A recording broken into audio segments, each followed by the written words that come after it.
My name is Valerie Ross. I'm the new president. Could we quickly go around the room and just say your name? And if you're an officer or a trustee, could you let people know and or where you live, just a little tiny bit about you? Eric Snow, and I live down in Messenger Club. I'm Sarah Snow, and I live with him.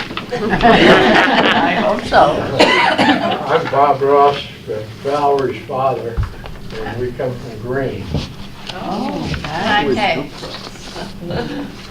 I'm Lori Tebby, and I'm from Marathon. I'm one of the trustee of the Marathon Historical Society. I'm George Tebby, I'm with her.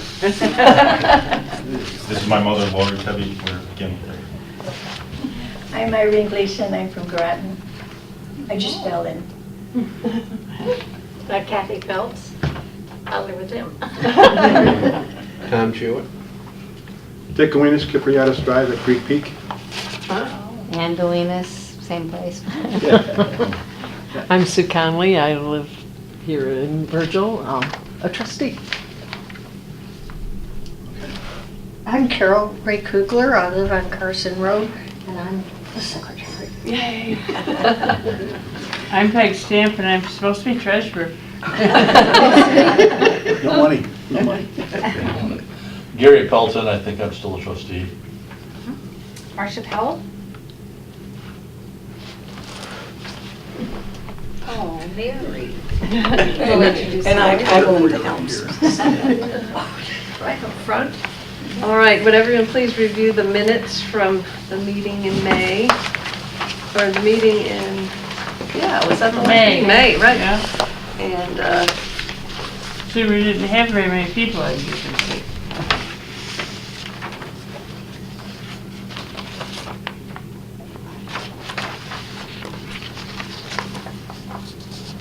and if there are any additions or corrections?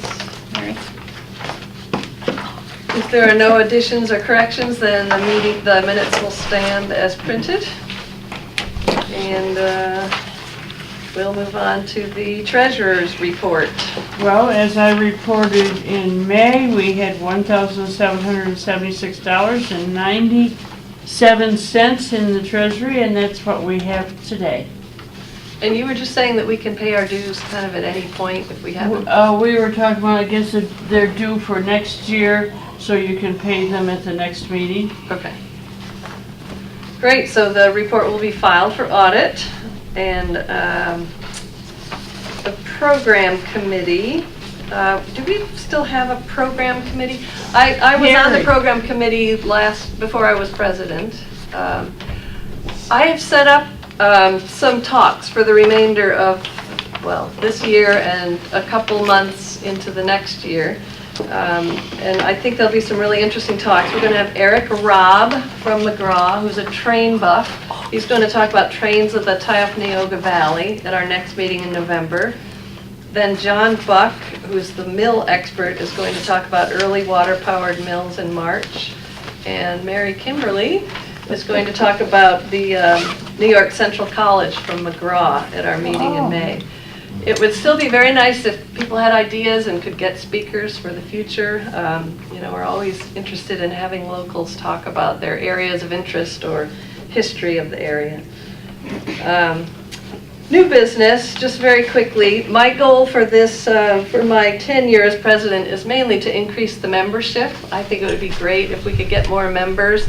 And to that end, I've tried to do some things with the computer, because I think a lot of young people in particular are going to look to the computer to find information about this group.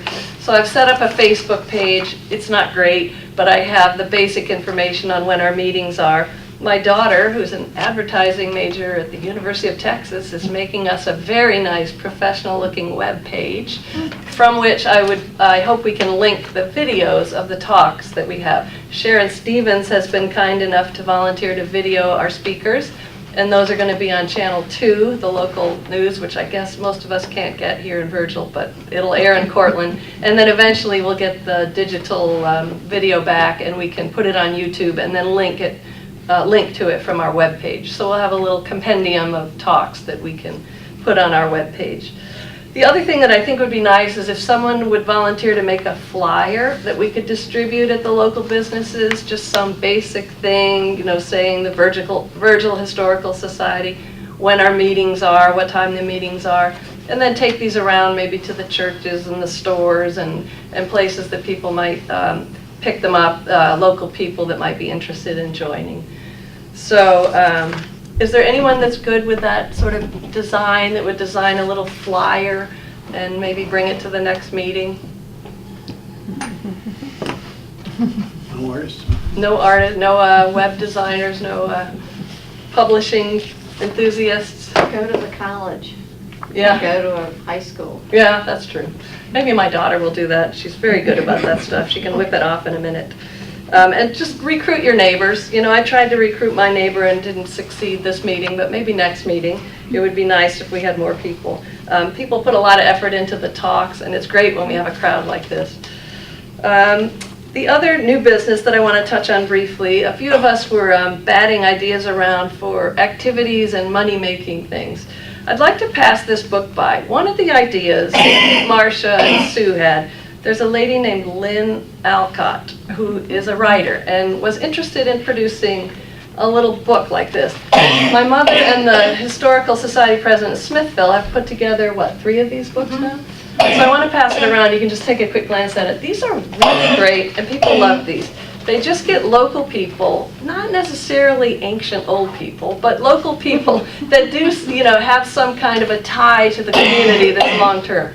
And they have them either interviewed and the interview transcribed, or they ask the person to write a little blurb. So for example, there are articles in there about playing field hockey in Greene in the 1970s, or running the furniture store in Smithville, or tapping maple syrup trees, any kind of activities that people do in the local area.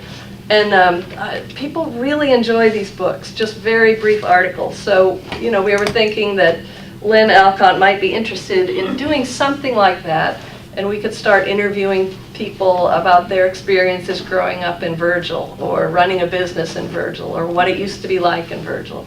So, you know, that is a project that I'd like people to think about, and if there's some way that you could contribute to that project, you know, let me or Marcia know, or Sue know, you know, interviewing people or thinking of people that might have interesting things to say. And there is a little publishing place in Cortland that does these nice little spiral-bound books, and there's online publishing options, and these books are great. And people, how many did you sell over Labor Day? They sold them at the Green Labor Day picnic in May. Over 100. Yeah, so 2 or 3 hours. at $20-something a book, right? Wow. 22. Yeah. And Lynn is ready to go. I Good. spoke with her yesterday. Oh, She good. is. So you had generated a list of some people, so we can start. And we'll take anybody that is interested in being interviewed and Yeah, or writing an or article. writing it yourself Yeah. and submitting it. I talked to Pat Krieger a couple days ago, There we go. That's what inviting I'm saying. Let's her do to come to the meeting, and she Yeah. started telling me stories that were just amazing. The road, 392, used to be just dirt from Parker Street on, and it used to be perched on the side of the hill, and it was a big long fall down to the creek. She just kept going with Yeah. stories. I would love to talk to her. Yeah, that would be interesting. So I think that would be a fun project, a money maker, but also advertising for the group. And that'd be great. Yep, we Okay. The other idea that Marcia had that I think is fantastic is a cemetery tour. This would be a moneymaker for next year, not this year, but maybe around this time of year, Halloween. Content. Take a group, you know, advertise, have a group of people pay a little fee and go to the cemetery and go to gravestones of, you know, residents that we know a little bit of history about. Maybe even have some of us dress up as the resident and give a little speech about what they did or why their grave is, you know, important. And after the little graveyard tour, maybe seeing, I don't know, 5 or 6 graves, everyone could traipse over to Hollenbeck Cider Mill and have some cider and donuts. I think that'd be a fun moneymaker. And I think people in the area would come and would enjoy that. So we have to think about that and work on that. I think next year would probably be a have to good get goal to do. permission from the president of the cemetery. Yeah. Oh, you're the cemetery president? Does this sound like a good idea?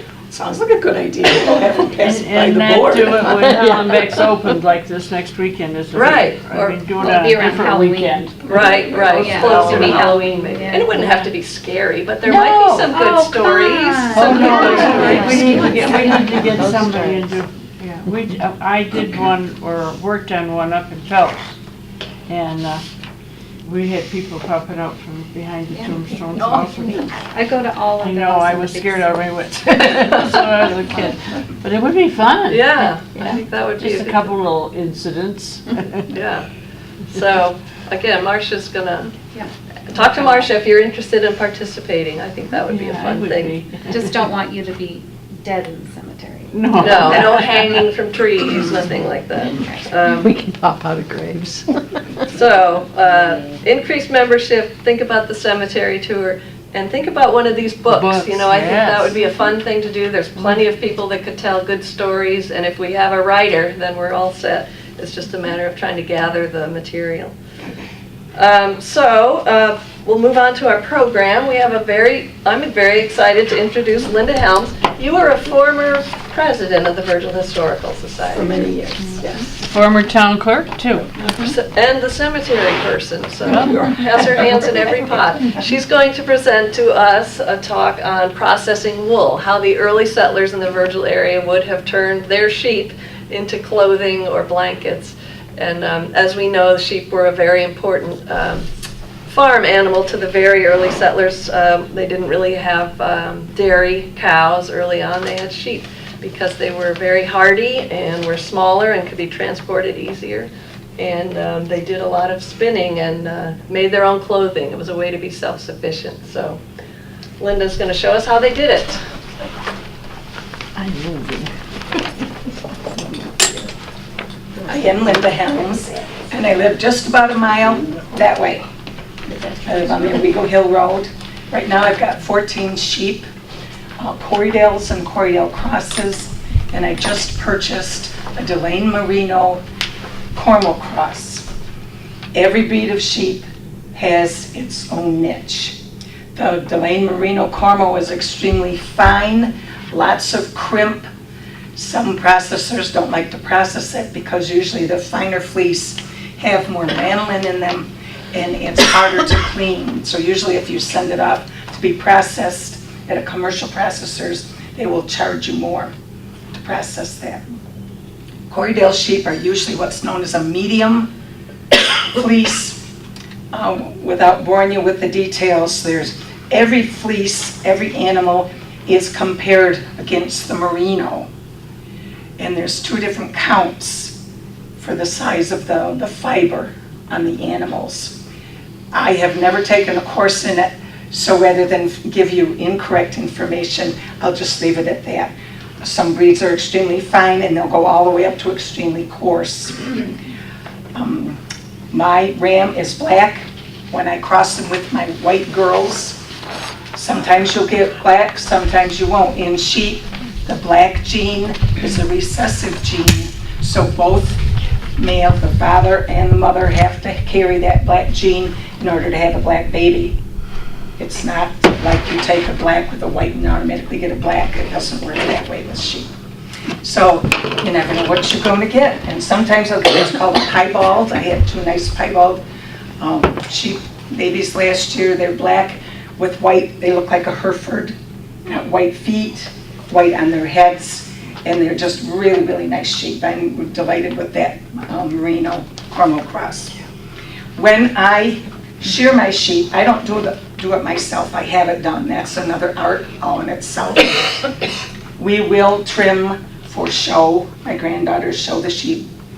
We will trim them then, but for spinning purposes, I have it done. And the girl that I have do it lives in Virgil. She lives right up on, right across from the transfer station. Jean Tyler. Jean Tyler. I know her. Yes, and she's great. She's great with the animals, takes her time, very few nicks. You're always, unfortunately it comes with the territory. When you use some clippers on animals, you're going to get a nick once in a while because they don't always cooperate, but very few nicks, and I'm very pleased with her shearing. I like it very much. After we shear, I take the fleece and I do what's picking it. I'll sit with a garbage bag between my legs and I'll pick through it by hand. That lets a lot of the excess dirt and soil fall out of the fibers. Another thing that you don't want in your fleece, if you can avoid it, is vegetable matter, grasses, hays. That is very difficult to work with when you're spinning, so you try not to have that in there. My black sheep, I cover them. I actually put coats on them to keep them clean. It's like wearing your fancy black dress and you've got one white dog hair on it. What do you see all night long is that one white dog hair. Same way with the black sheep. If you've got hay in it, that's all you see. So I cover my black ones. The white ones I don't because they're easier to clean out. I do mine in my bathtub with hot water, as hot as I can stand, put my hands in, and laundry detergent. A lot of people will use Dawn detergent. I use laundry detergent. The sheep or the wool? The wool. Oh, no. We do wash the sheep for show, but they're washed outside, not in the bathtub. So, Sorry. oh, you're okay. Sometimes I have to wash twice depending on how soiled. You know, and sheep are messy, they live in the barn, they live outside, so they carry on their fleece what they live in. And so you just have to contend with that. So after it's washed, then I dry it, then I pick through it again. I had one female, when our first Corriedale, after she was shorn and I picked her open, she gave me 3 30-gallon garbage bags full of fiber. She had, and then you could bounce a quarter on her. She was gorgeous. She had the best fleece, I think, of any animal I've owned as far as quantity goes. And it was a medium, a nice hand, it's called, when it feels nice to the touch. So after I wash it, pick it, wash it, dry it again, pick it, then I do what's called carding. And these are hand cards. It's called a pin mesh. There's very sharp needles on here with a slight bend to them. And what I have to do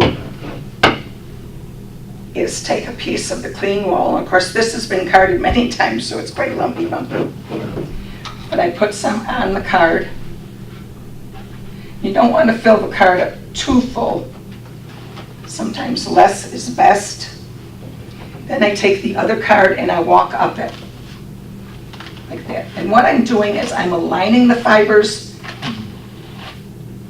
not totally aligned. This is a woolen preparation. There's 2 preparations. There's woolen preparation. There's worsted preparation. So if I take my fiber and I card it and then spin it in a long draw, that's worsted preparation. It's lighter, bouncier, warmer. If I take my fibers and I comb them with combs, that aligns the fibers parallel to each other. And then I spin it what's called inchworm, real close. My fingers are real close when I send it to the machine. Then I get worsted. So woolen is lighter, fluffier, warmer. Worsted is tighter, firmer, less warm, but less subject to abrasion. So that's why they will use worsted for suits, things that are worn a lot and need to withstand the rubbing. So that's where your worsted preparation comes in. So this is woolen. And usually you'll do it several times. I won't, just for time's sake. Then you'll take it off, sort of roll it up. If I had more on there, it would roll off better. And this is called a rolag. This is what I would spin from. Commercially, if I send my wools away, I will have my wool done in what's called roving. And this is a commercially prepared roving, so it all comes nice in a long strand. And I'll usually get these done in what are called 2-pound bumps or balls. And they'll do that special for me. So this is from my girls, this particular fiber. To go a little faster, because this hand carding takes a long time, some clever person discovered the drum card.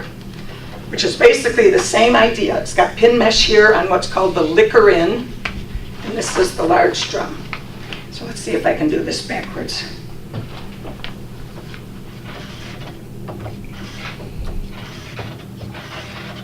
The machine takes the wool in, and we watch it come up on the top drum.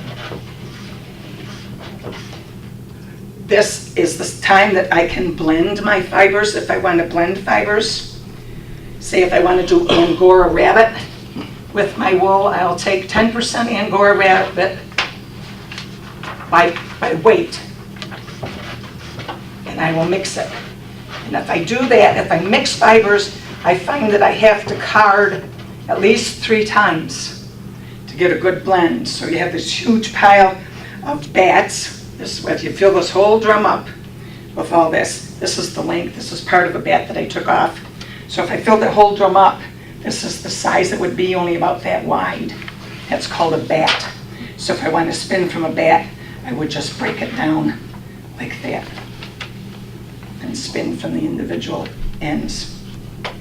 To take the fiber off the drum carder after I filled it, I have a doffer, it's called. This is like computer science only in spinning.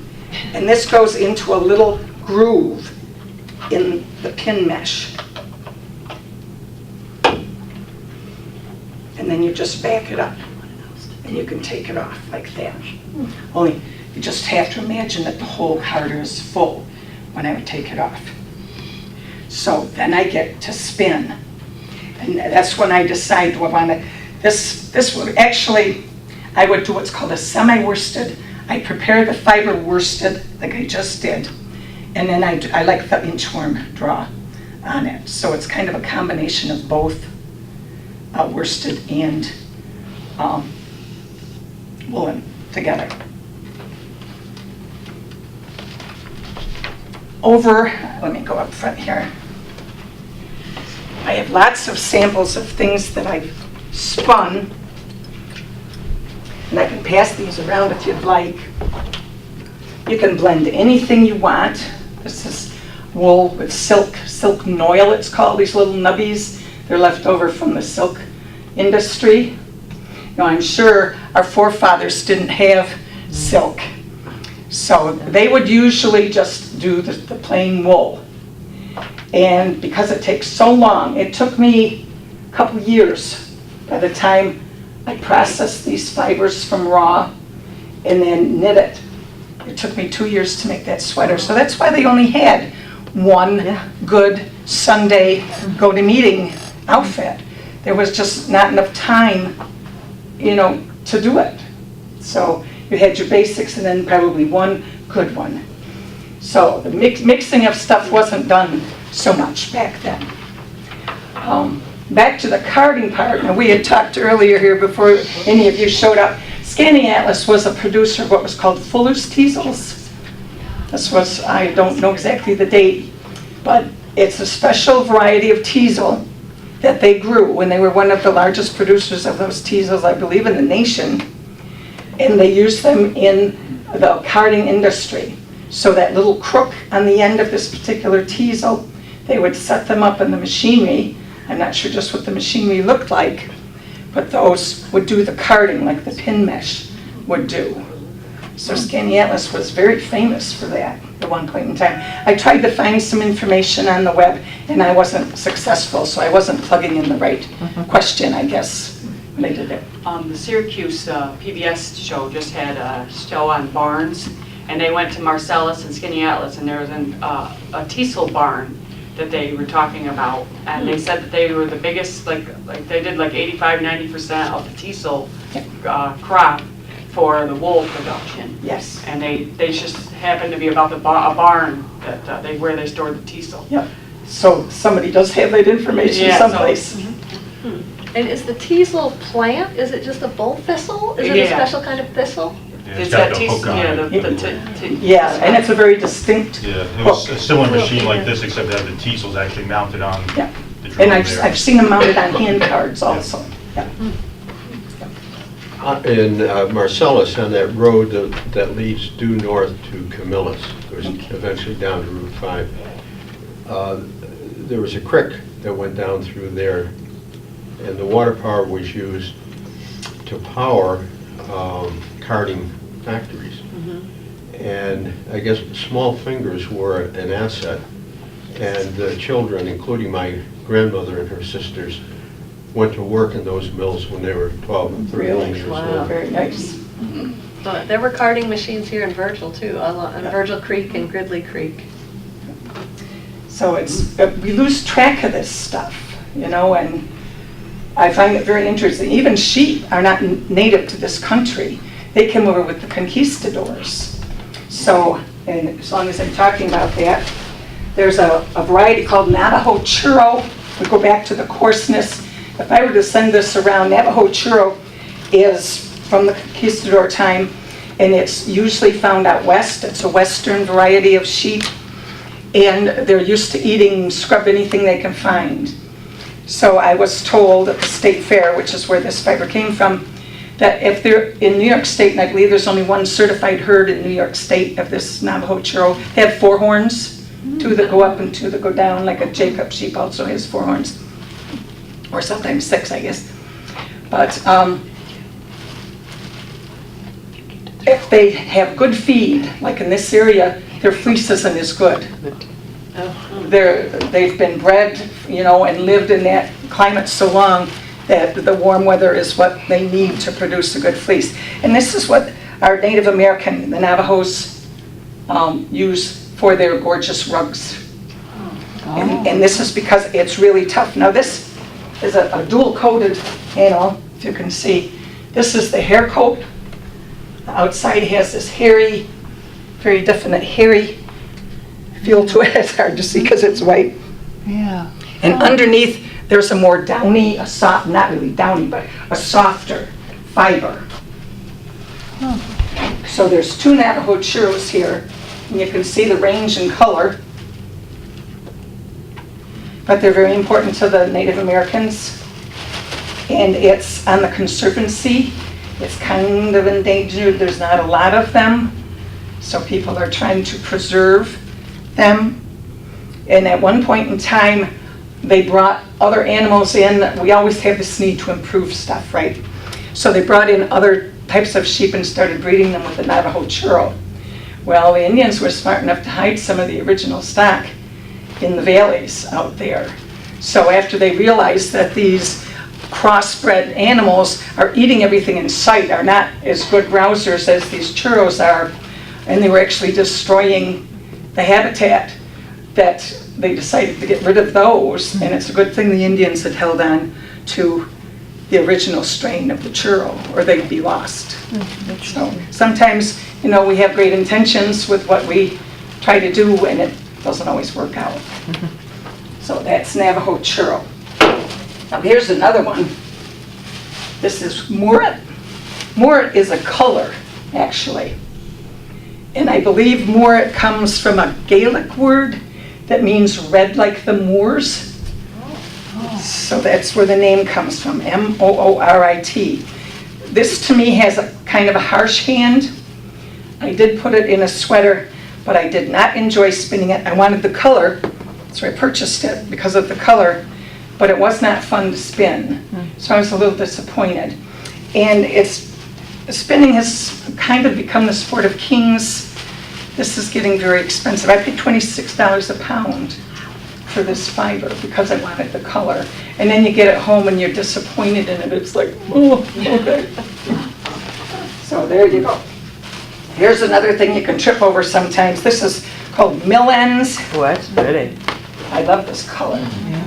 I get this in Canada sometimes, actually from a US company, but they'll go to the woolen mills, and if they have a jam in their machinery, they have to clear all that jam out, and they sell that to people who resell it to spinners. So it's kind of gnarly, but it's soft, it's merino. Oh, it's pretty. It's really nice, and it's just a matter of working with it again. I might have to recard it, or if I want it lumpy bumpy, I'll spin it as is, so it goes through my fingers and gets lumpy bumpy, nice textured.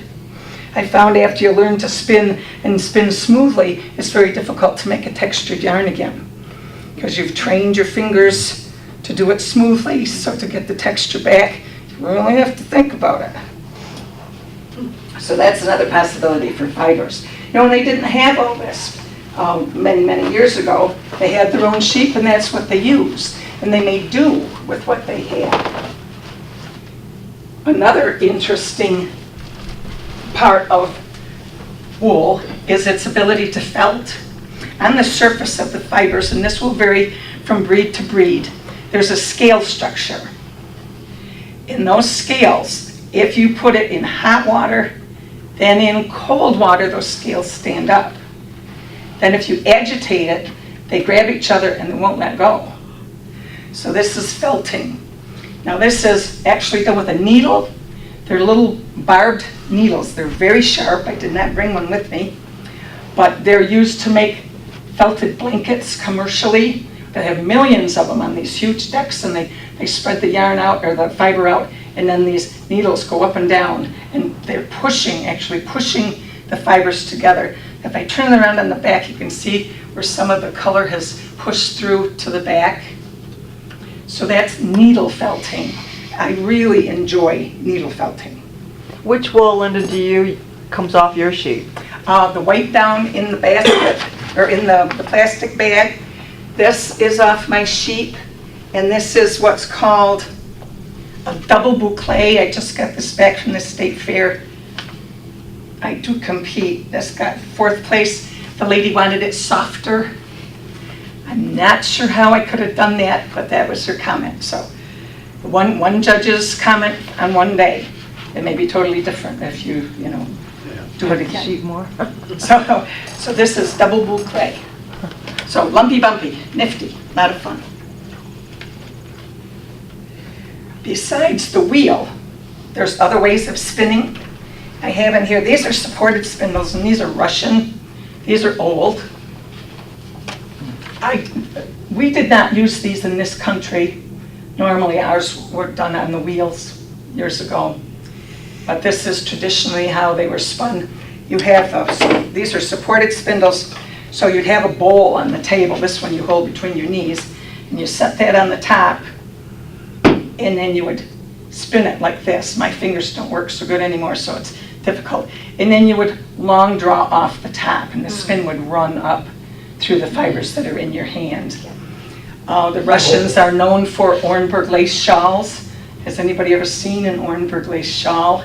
They're gorgeous. They're done with mohair, which is a goat fiber. And they ply it, they spin it. It's so tiny you can hardly see it. And then they ply it with silk thread. And then they will do these gorgeous lace shawls. They're absolutely beautiful.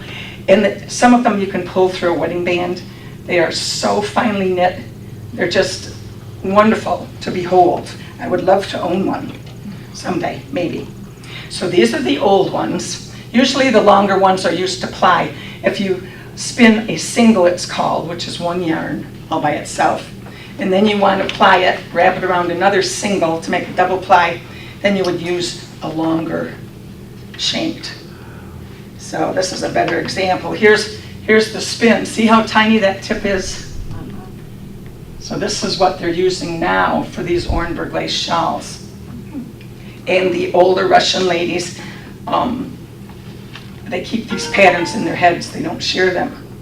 For any of the knitters among us, you know what an astronomical feat that could be, especially when you're dealing with lace patterns. Here's another, this is a drop spindle, which I won't show you how it operates because I'm not good at it all. I don't practice. The object is the yarn is attached at the bottom, a leader, and then you start twisting it like that in the air. And again, the rotation goes up through the fiber that you have in your hand. Excuse me. So this Turkish spindle, which should come apart, but it doesn't. It's swollen up on me, so I can't get it apart. This part slides up, comes off, and as you spin, you wrap over 2, under 1, over 2, under 1, over 2, under 1. And then when you take it off, you have and remove these arms, you have a ball that you can ply from because you have the center pull and the outside pull, and you can ply back. When you ply, you spin it in the opposite direction that you spun the singles in. If you don't, you'll have just one big thicker yarn. So if you do it in the opposite direction that they were spun in, then you'll have two distinct twists. So this was made, I think, about in the 50s. So this is an old one. They would take them apart, and it all comes apart, and they tuck it in their pocket. They'd go out in the field with their animals while they're watching their animals. They'd stand there and they'd spin. And that's, even Bolivia, a lot of those third world countries will do that same thing. Now this is another interesting tool. This comes from Scandinavia. Some of these eventually ended up in this country as immigrants came over. This is called, my pronunciation might not be right, a nostapinde. It's another way I've heard it pronounced.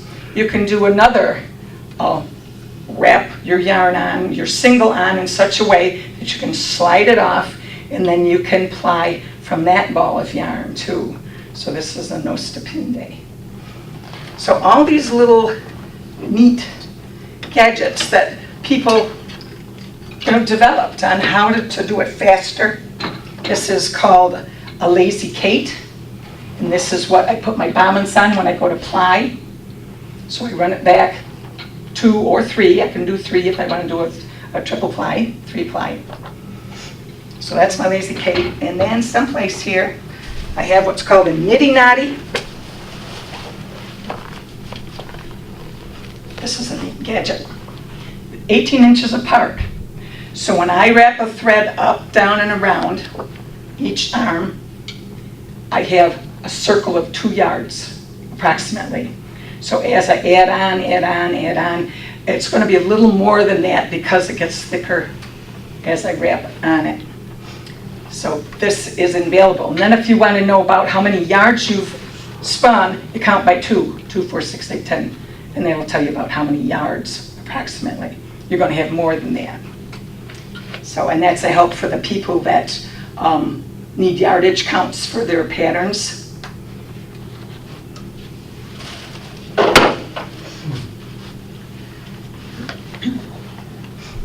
This was a 4-H project, which my son said to me, "Don't you ever think of doing that again." This is back before I knew as much as I do now, I guess, about the felting. So we did this on the dining room table. I'm glad my husband wasn't there when we did it. The whole table was covered with plastic, and we way overdid it with the water. You have to spray with soapy water and scrub, and scrub, and scrub, and scrub, until it all felts together. This fiber came from, oh golly, an art teacher over in Truxton, Spicer. His name is, he has sheep over there, and he gave us this fiber. So this was my boy's 4-H project. He said, "Shoot me now." They talked about with early mills, again, water power, doing something of the felting process. Can you imagine what would a machine be doing to make Scrubbing. felt? Just scrubbing back? I would say, right, because they wouldn't have had the pins back then. Okay. So it had to have Wouldn't there been. be pounding sometimes? There might have been. In the Scandinavian countries, they'll lay it out on the floor and cover it with mats, and they'll stomp on it. Oh, okay. And the Mongolians will roll it up on a log, tie it behind their horse, and take off, and let the horse pound it on the ground. Of course, they have to have what's called a resist in there. As they roll it up, there's got to be something between the layers, or the layers will just felt in one big glob. So there's a technique to everything like that. Linda, what does the term fulling mean? Fulling. A lot of people confuse it with felting, but technically fulling is where you take a knitted garment or a crocheted garment, then you felt it. So you've already done a process with it, you've knitted it, or you've crocheted it, then you felt it, and that's called fulling. Now that was mechanized centuries ago, wasn't it, the process? It wouldn't surprise me, right? A lot of the boiled wool that we see nowadays, that's kind of the way that's done. You know, it's done on a loom, but then they process it so that it shrinks together. So to me, that would be fulling. But they call it boiled wool because there's hot water used in the process. I see a lot of advertisements for Irish knit sweaters. Yes. What is it that's unique about those? Do you have any idea? Yeah. This is the traditional Irish knit, as we think of Irish knit. Wow, great. Each one of these cables means something.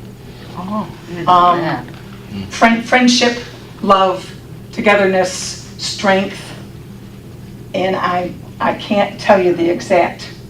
There's honeycomb, there's different types of cabling on here, and this is what you think of as traditional Irish knit. Originally, they didn't wash the fiber. It's called spinning in the grease. So you didn't wash the fiber, you left the lanolin in it.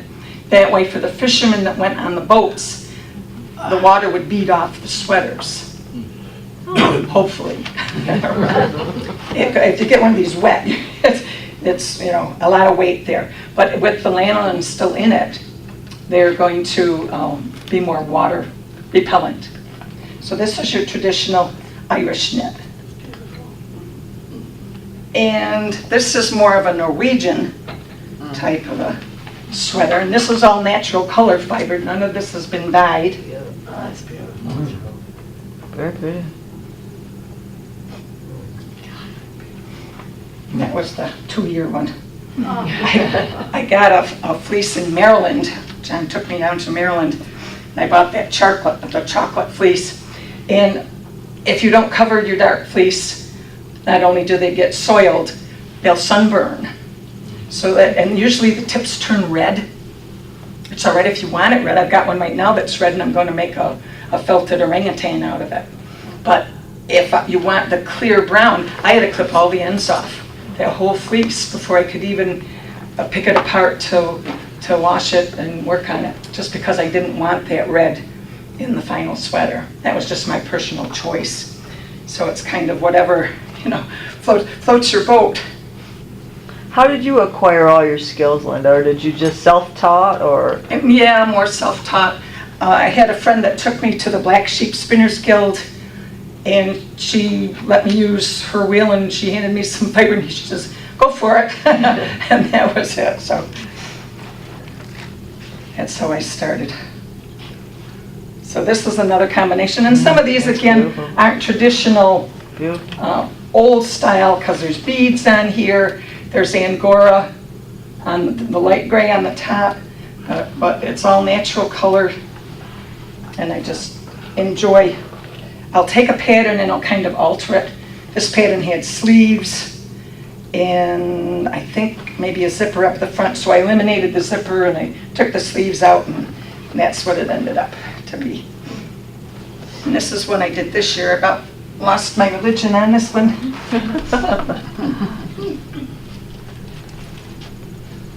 The gray is natural colored Romney wool. Oh, that's pretty.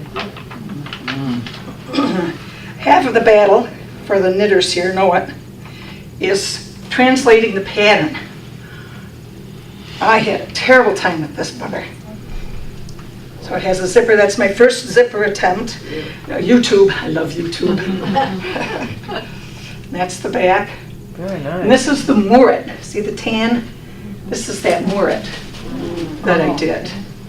And the purple is, actually it's called top, which is parallel merino wool, and the green is also parallel merino wool. But I wanted to get rid of a little bit of yellow, so I overdyed it with Rit dye. So I do some dyeing. So that was this year's experiment. And again, it takes forever. It takes about 2,000 yards of fiber to make an adult medium to large sweater. This is a 3X. So that'll give you an idea of the yardage that it takes. Now, maybe, because there's so many in here, after I'm done showing you the spinning process, you can come and look. Oh, here's one more kind of a disaster I'll show you. Of course, hundreds of years ago, nobody heard of an alpaca. You can tell I've had this all over the place. So this is 100% alpaca. I will never do it again. Never, ever. This thing weighs a ton. It's done in filet crochet. Oh, very pretty. Every time I pick it up, it gets bigger and bigger. It's like, holy cow. If I were to do it again, I would blend it. Cameloids, alpacas, llamas, camels, their fiber is very dense, so it's not quite, doesn't have that scale structure like the wool does. So if you compact it into a yarn, it's heavy. Then of course I had to add beads. I love beads, I'm not sure why, but I added beads, and so there's another 2 pounds. So if anybody wants to try wearing it, you can. And there's hats, and there's scarves, and there's all kinds of stuff in here you can paw around. Here's one that the kids always like, if I can get it out of here.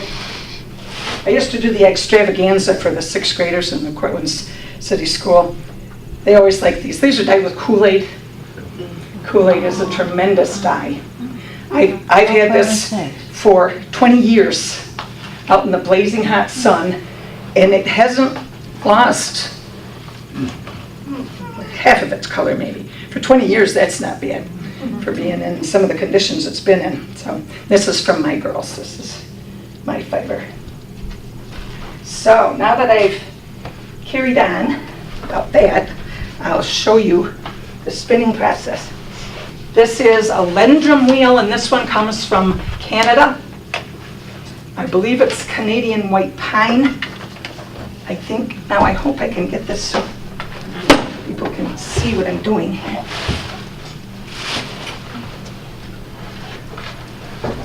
This is what's known as a Scotch tension drive. What puts the twist in the fiber is 2 ratios. This is the bobbin, and this goes around at 1 speed. This is the flyer. That goes around at another speed. It's the difference in those 2 speeds that puts the twist in the fiber. The twist goes in the fiber right in front of my fingers.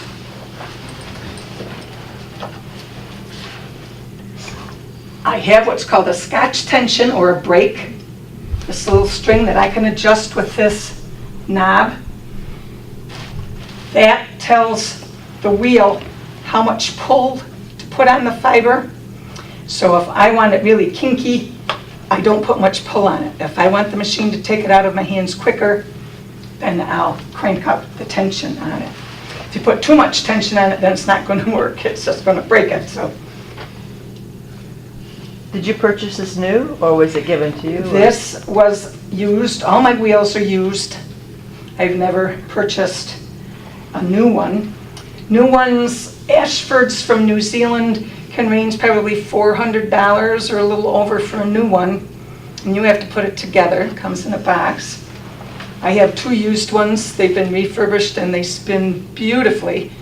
Nothing, $250, nothing wrong with them at all. This was used. You can pay anything you want. So you start at $400 for a new one, say in Ashford, and you can go right on up to thousands of dollars. There's a fellow by the name of Golding who does all hand-carved wheels with brass fittings. He's an engineer. Engineers love spinning wheels. They love them. You know, anything to do the same process. Each wheel does exactly the same thing. It puts a twist in a fiber. But if I demonstrate places, I find it very interesting. The guys always focus on the wheel. Tend to. Once in a while there's a fella that will focus on the fiber. The guys focus on the wheel, usually, and the ladies focus on the fiber. I find it very interesting that that's the way it is. But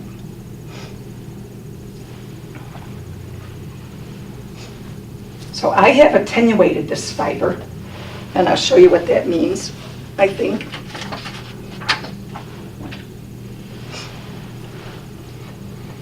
Well, it's like the blue fiber in that bag, that pretty teal. You have to loosen it up to get it to draw properly. So I'll attenuate it. And this is all feel. I can feel when it starts to come apart, slip a little farther than I want it to slip. And the better you have it prepared, especially if you're using a grate wheel, which our forefathers used also, that's a different method. That's a long draw method. So it's one-handed I'm not pinching and pulling like I do on this wheel. And that's the one that has the spindle. So if the kids, they look at this and they say, well, where did she pick her finger? And I'll say, wrong wheel. You know, you've got to have a different kind of wheel. And they'll look at me like I'm from outer space. It's like, okay. So I attenuate it, and that makes it easier to draw. So we'll see what happens here. You can separate stuff anywhere you want on the bobbin. So I'll attenuate some more. And also when you attenuate, now there's some vegetable matter in here. I'll pick out. Sometimes that'll come out when I spin, but not always. I'll pull it out. And it is amazing how important some of this doesn't seem like much, but when you sit down to spin. So I already have it threaded.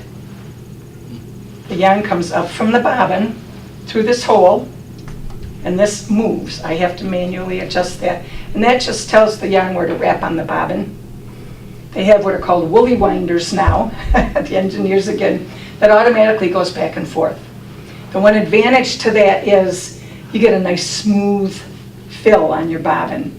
That's, if I get carried away and just keep spinning, I'll get a large amount and it might fall over. Then you can get a little backlash in there like a fishing rod. You know, so you don't want to do that if you can avoid it. But, and I'll do that sometimes if I'm talking when I'm doing it. So I'll get it started. This is a double treadle. My other wheels are single treadles. I had to learn how to use the double one.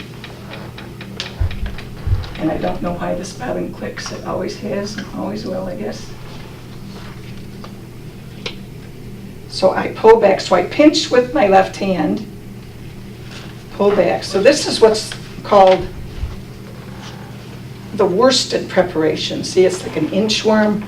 I'm going a little bit close. I think it gives me more control over the thickness of my yarn when I do it. Woolen, let's see if I can do woolen. I don't know if I can. See, I don't want that's a slump. I don't want that in there. But a woolen, I should be way out here. See how thin I got on me. I'm not very proficient at the woolen. It takes practice, you know, if I worked at it more, now that the yarn is sliding or the fiber's sliding better, it'll work. I go to Canada in June. They have a Ontario Hand Spinning Guild has a nice seminar, and you should see some of the master spinners up there spin. It's just amazing. Now, I don't think in this country they had production wheels, but in Canada they did. They had huge wheels and fast, but if you go fast, now this is, I have it kind of on the slow. I can change my ratio here too. So the smaller the section, of course it's not tight enough, the faster the flyer goes. But it depends on how much twist I want in it. If I have it twisting faster, then I gotta speed my hands up.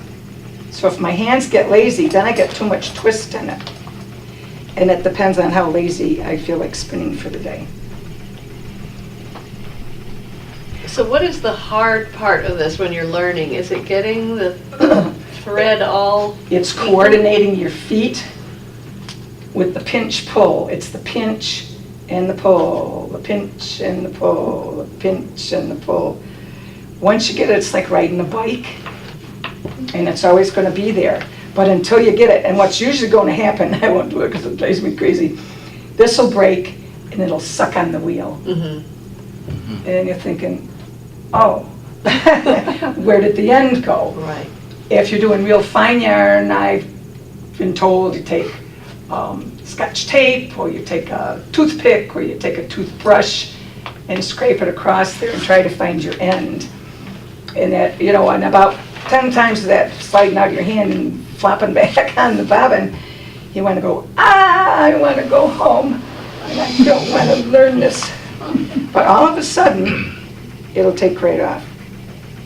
And it's like, oh, And you're thinking, what did I do? I don't know what I did, but it's working. Do you do this for other people? I did dog hair for a lady. Again, I should have blended it, but she didn't know what she wanted it for. And it's pricey, I will say it's pricey to spin. It's $10 a yard. $10, listen to me, 10 cents a yard to spin for people. What kind of dog hair, what kind of dogs have good hair for spinning? I'm not sure what the breed was. It was Newfoundland and something else. The dog was mammoth. It was as big as that table. I've never in my life seen a dog as big. So I spun the hair, and she didn't want it blended. She didn't know what she was going to do with it. So it was going to be really, really warm.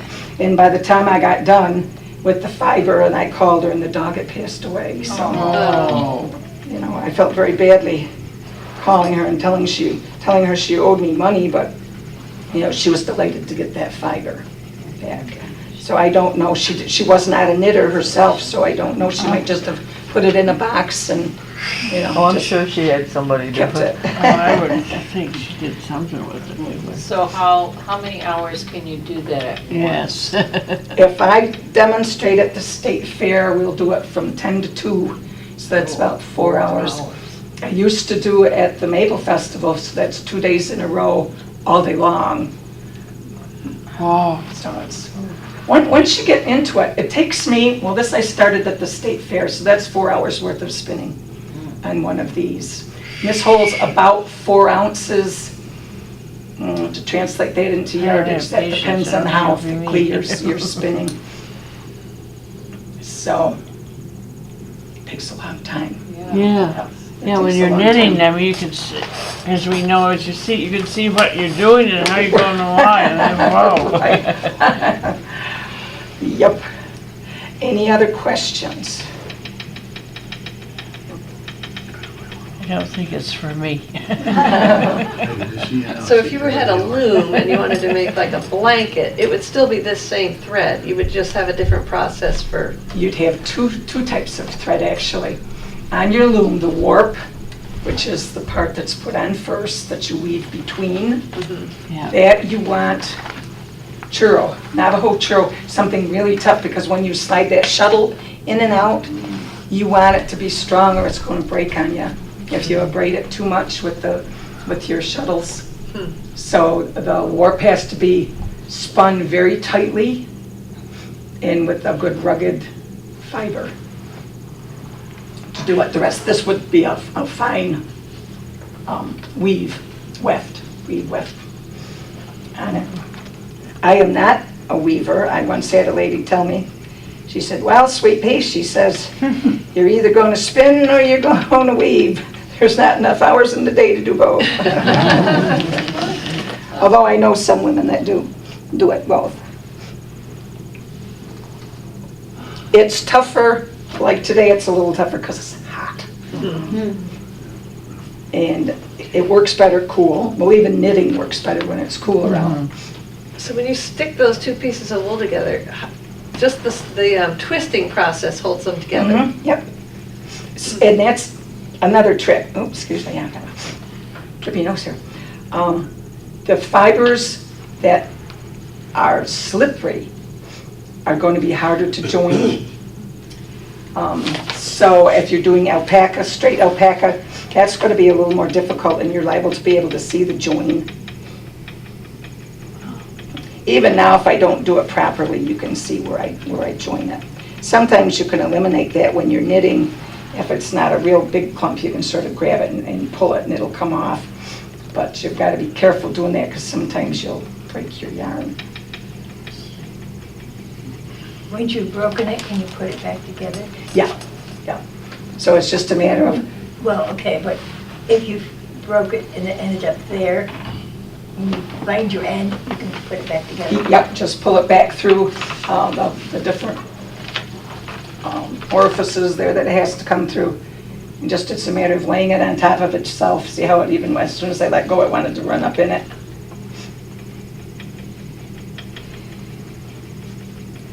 Now, here's a little piece of something. I'm not sure what it is. Looks like barnyard waste, so.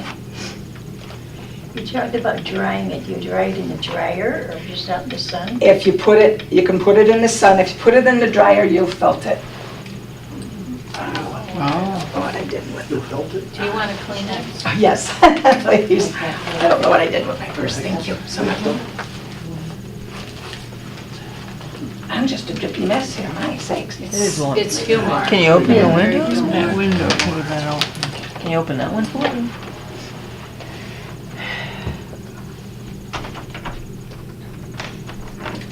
I know it'll annoy you when you're first learning to do it, when it breaks like that, because you're not comfortable yet at putting it together. But once you get comfortable at putting it together, Some of them. then it's no big deal. I need more. I was gonna. I'll be having my own. So that Irish knit sweater that you Thanks. have there, did you, is that from yours? That's for my sheep, yes. Thank you.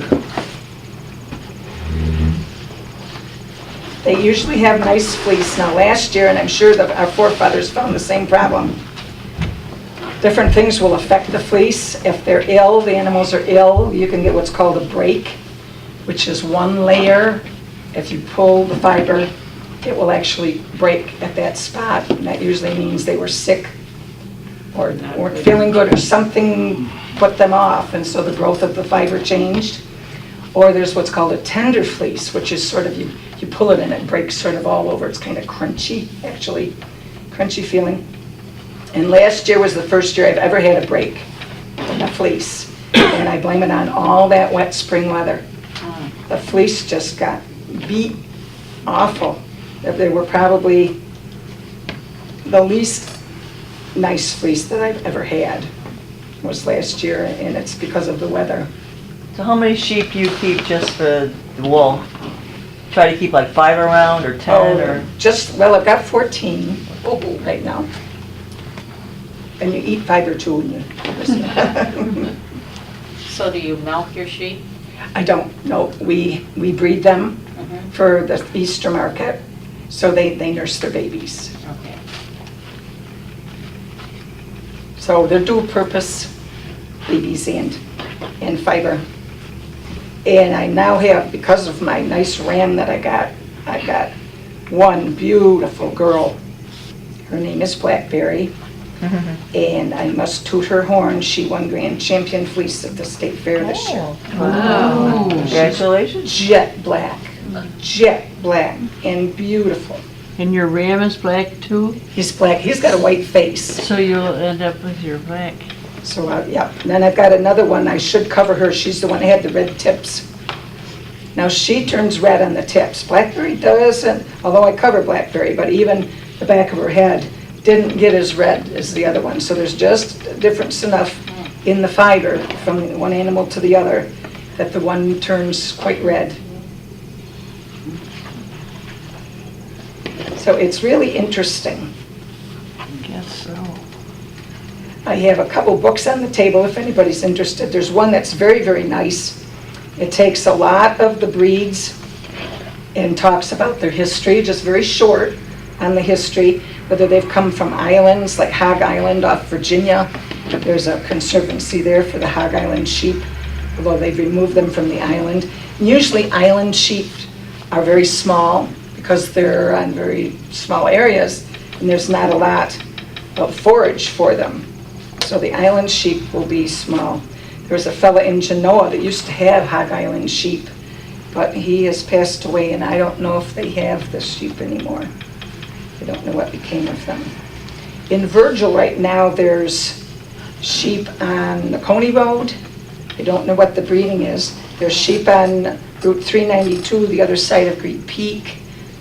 I'm not sure what that breeding is. Mine, of course, is Corriedale and Corriedale Crosses. I've got a little bit of Tunis in there, which is a Middle Eastern breed of sheep. They have red face and red legs. We think of a Suffolk with black face and black legs, but Tunis are red. They have nice, very nice fleece. And I have a little bit of Finn now in a female. Finns are known for multiple births, as many as 9 babies. Oh, my goodness. I don't think I could do that because, you know, there's only so many food stations And if you've got 9 babies, I bet you're going to have 7 bottle babies out of that crew. I told Linda, I have sheep. I haven't tried to do Oh. anything with the wool, which is why I'm fascinated with their presentation. I have a breed called Soay, S-O-A-Y. They're from a tiny little island called St. Kilda off the west coast of Scotland. It's the furthest flung island that Scotland has, and they evacuated people from it in the 1950s. There were like 100 people living there. There's not a tree on the island. It's the most windswept, desolate, rocky place. The people subsisted on birds and bird eggs. They'd never seen a piece of fruit. There was a lot of Down syndrome there because they were so inbred. Fascinating social culture there, but they had a little breed of primitive sheep called Soay, and they're about, this tall, they're about 45, 50 pounds. Dark brown, so. Do they have horns? They do have horns. How many do you have? I have 10. Oh. And those are on the rare conservancy? Yes. I think now they're getting popular because they're a popular breed for a small farm. I think there's about 500 in the U.S. now, so they're getting popular. Did yours come directly from Scotland? No, I bought them from a guy. Where did we go to get that? Up on the Hudson River somewhere. A farmer has several hundred. So you're happy when it's a snow day and you can't go anywhere, you just stay home? Right. You could have several days home. It gets so you can just, I can watch TV and that's no big deal. A lot of people listen to books when they're doing it.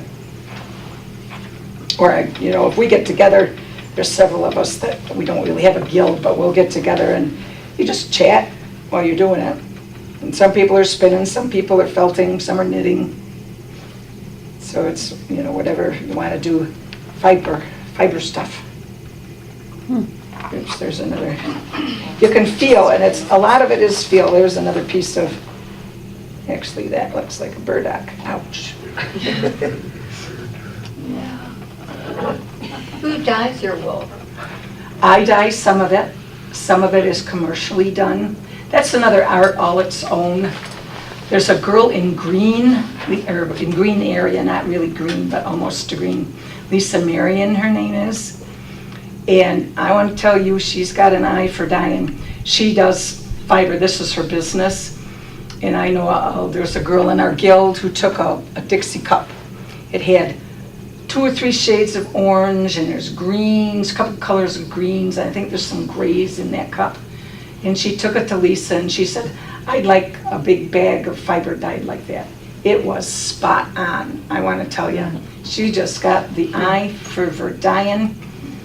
And it's, when in her younger years, as we age, we kind of slow down in this stuff, but she used to have girls in our guild fight to get to her truck. They have a rack day, it's called, an annual sale by vendors.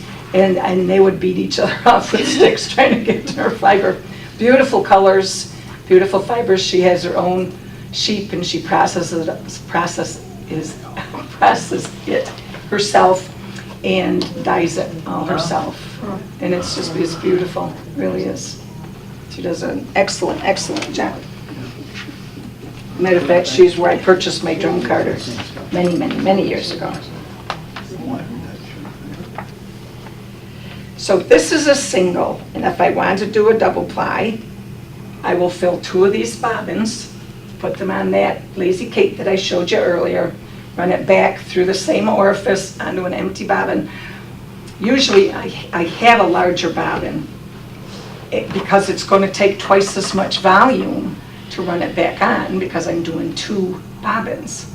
So if I don't want to cut my yarn, nothing crazier when you're knitting to have to put a knot in something or find a knot in something. So I'll use my jumbo flyer, it's called. So I'll run it back on the jumbo flyer when I ply it. And you want to have a balanced ply, which is kind of interesting. When I spin in what's called the Z direction. So when you look at it, the angle of the twist is this way, like in the Z. So when I put it back through the machine to ply it, I'll do it in the S direction. So when spinners talk to each other about how they spun it, it's either Z or S. And if you follow books of patterns, they'll take like 2 Z's plied with an S and a Z, and so you've got to watch all this progression as to, usually you apply every step you take, you will do it in the opposite direction that you previously did, depending on what result you want.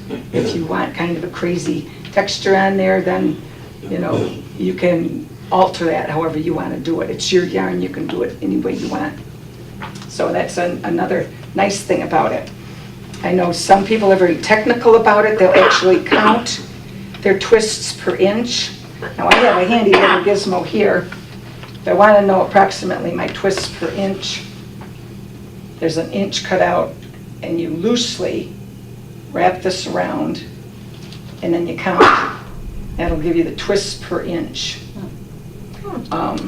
Some instructions will tell you to spin so many twists per inch. The thinner the yarn that you spin, the closer together that twist is going to be. So the fatter your yarn, the farther apart the twist is going to be on it. It's all, and the shorter your fiber, I don't know if any, I'm thinking your spinners, if you ever spin cotton, that will drive you wild. Extremely high ratio on your machine. You're just treadling like crazy. Some cotton is only this long, your staple, the fiber length. And to get that to hold together, and you only use one hand, you pull it out like in that long draw I was describing. Once it starts going, it's like, oh my word, it's working, and then bink, it breaks, and you think, oh boy. So it's just another thing you've got to practice with, but cotton is fierce to spin. And if you go back in India, they had Takli spindles, they're called, they're little brass spindles they're supported, and they'll spin just really, really fast. Mahatma Gandhi, he's the one that used, when you see them spinning, it's a hand cranked, kind of like a great wheel, only it's a table or on the ground situation, maybe about that long, with a wheel like that, and there's a spindle off it, and they're doing cotton, and it's like, it's intense. It's not a lot of fun until you figure out how to do it, and I haven't figured out how to do it. I've got some brown, but it's, when I bought it, you get, you know, come on, buy me, or they'll offer buy one, get one free things for fibers. Well, I bought some linen that way, bleached linen from Ireland. I'd never spun linen. I'd seen it spun, but I spun it and it came out well, but I didn't have a clue what I was doing. You know, I guess as long as it held together, that was okay. So it turned out, but that you have to dampen with your fingers. So you have a sponge in a bowl on your leg and you're damping it as you pinch it as it goes on. And it's a learning curve. A lot of these things, like that drum carder, when I got it, there were no instructions with it. You just buy it in a box, put it together, and guess, right? So you have to figure it out. I think maybe now there's so many more engineers developing these things that they are starting to put more information in it. And of course, that entices people to buy it more readily. I wonder if there was a lot of linen, you know, here. Does flax grow around here? Do you know? Is that a crop you can grow? Yeah, I don't know that they do. I don't know that I've ever seen flax I grown. wonder where that grows the best. That's another whole deal. You've got to ret it, you got to throw it, and rot it, kind of. right, and rot it, and then you've got to break it, and then you've got to stretch it, and then you've got to, yep, and on it goes, yep. I bought some seed one time, but I never planted it. Doesn't grow well here. It doesn't grow well I here? didn't think it did, yeah. Where does it grow well? More southerly? Yeah, Massachusetts, Lynn, Massachusetts had huge flax ponds. Oh, really? Oh. Yeah, my husband grew up going to the flax pond all the time where they used to grow flax inland. That's where the big mills are, I think. In Massachusetts? Yeah. Linen mills. Such a nice. Linda, is the Fall Fiber Festival coming up? Did that There's- happen already, or? There's one well, there's several. Okay. There's one this weekend, it's in southern Adirondack, Hamilton County Fairgrounds. Yeah, I think it's Hamilton County, maybe not. Maybe Madison County, Hamilton? No. Nope. It's down on the Hudson, Oh. Greenwich, New York. I thought I saw one on Facebook at Little York. There's going to be one in Little York. That's quite a small one, but it's nice, it's okay. And there's one in Rhinebeck. If you want fiber, you go to Rhinebeck. That's a 2-dayer, but that's the Northeast. That's the big one. They come from all over for that one, and you want to bring your walking shoes. Covers the Dutchess County Fairgrounds. A lot of walking, and they combine it with a New York State food program where they give out samples of food produced in the New York State. But that's the one, if you're looking for something special, that's the one, they're liable to have it at that one. There's one in Elkville, that's past, that's early spring. There's one in Pennsylvania, Endless Mountain it's called, that's a little smaller, maybe more towards the camelids than the sheep. And there's one in November in the Big E in Massachusetts. That's a little different than the ones around here too. A lot of raw fleece at that one, Angora at that one, for those who like rabbits and love Angora fiber. Do you have any rabbits? No rabbits. We did eons and eons ago, but it was just your everyday rabbit.